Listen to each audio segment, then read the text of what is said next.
Live from digital address GA0992539 in Kukumim Accra on DSTV channel 421 and GoTV channel 144 on all our social media platforms, Facebook, Twitter and Instagram as JoyNews on TV, on WhatsApp 055-815-7074.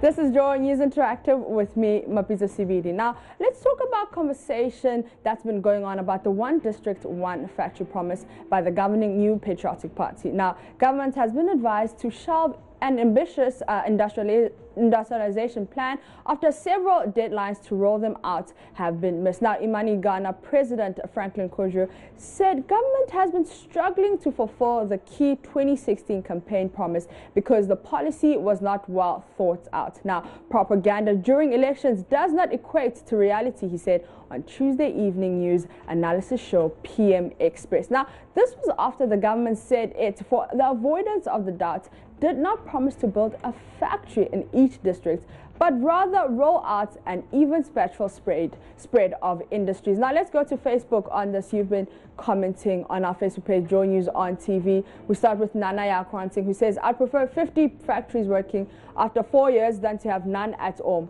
88 factories are in different stages of completion and 18 about to start. Yes, it may have challenges, but we do need to perfect everything before we proceed. That is virtually impossible. Is everything down to political equation? What is the alternative from the opposing party? Simon comes to say that even 10 factories working after 4 years will do us a whole lot of good.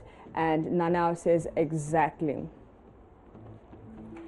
At Wale says 88 what are in what stages? Did you promise the people to partner a private factory or you promised them to build it on your own? You're a grown man, you're supposed to know better. And Nanaya comes in to say that there were no promises of building by government. The One District, One Factory has been so well articulated and explained. You have chosen to blind yourself with politics. You are a young man, learn to go beyond politics and learn to read and research.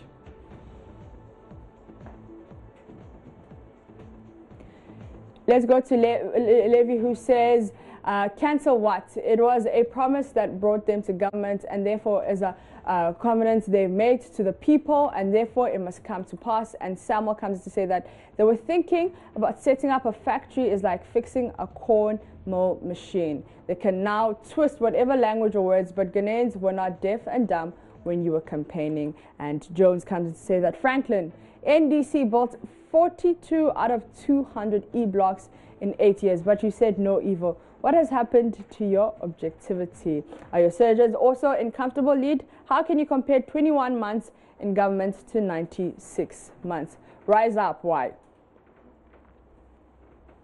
Let's go to Rose Elmer, who says he could have make some headway if he had cut down on his bloated appointees. And Amunu says factories are visible entities, not spirits to be told by sorcerers. If they are or will come at the end of the term, we shall all see. And Amanu comes back to say that it will be an experiment for the government to come out only if it is so, but as it stands now, I learned private partnership is engaged and even some areas are cited and mentioned. So I'd watch and wait till the few times left, at least till 2019 ending. Kwame Owusu comes to say that, but government offers in a political platform. You see, why don't you like the truth? When Nana can look in the eyes of Ghanaian and lie, stop those lies that you are building a factory. Edward comes to say that such a major campaign promise can't be scrapped. It will be suicidal to scrap it, lest the government loses its credibility. Foster Kojo says, naturally, if you make it your policy or philosophy to be truthful, you will stand alone. But if you decide to lie your way through to obtain something, you will end up in embarrassment. And Husseini says, we no go agree. My plot was taken away from me because it was found to be part of the area that was demarcated for my district's factory. Hashtag One District, One Factory for sure. And Ogidi Gidi says, the Deputy Trade and Industry Minister said, this program will start in 2020. Therefore, we'll live to see. 2020 is coming.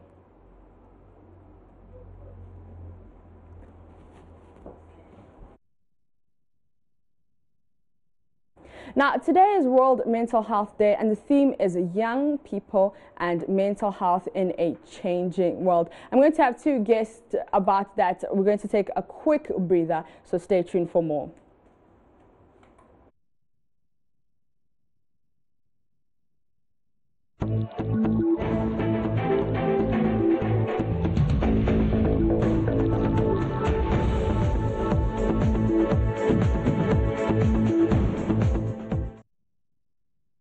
Welcome back from that breather. Now, as I was saying earlier, today is World Mental Health Day, and the theme is young people and mental health in a changing world. Now, speaking about changing world, one can reference social media.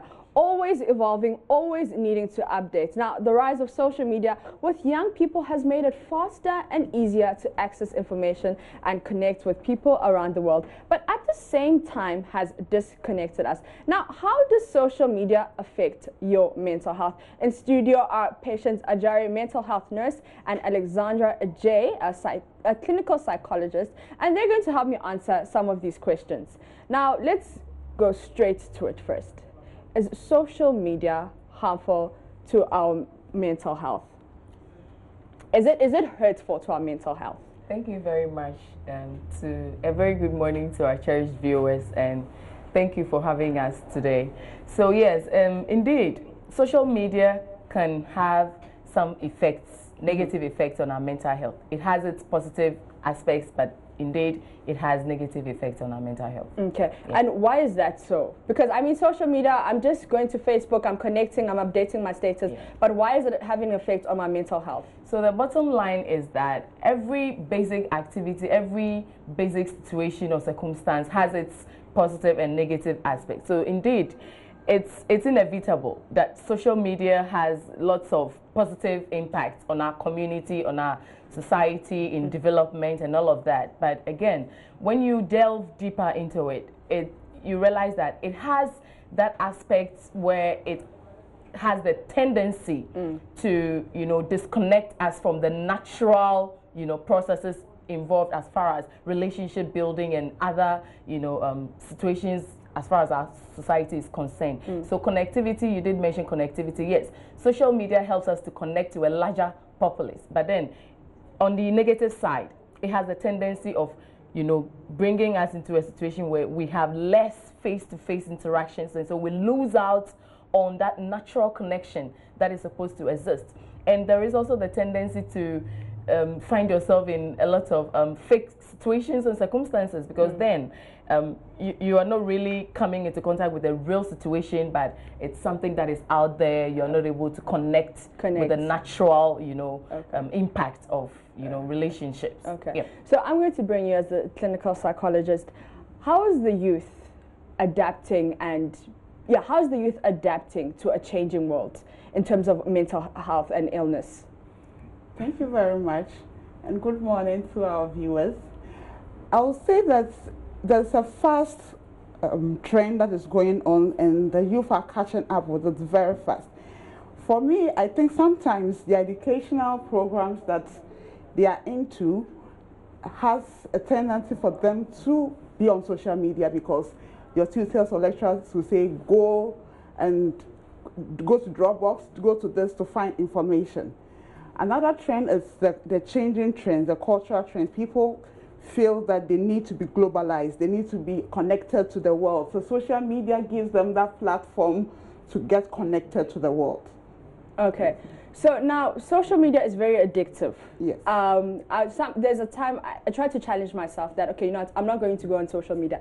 But I sort of got like anxiety attacks, yes. Because I had some withdrawal symptoms. Why is that?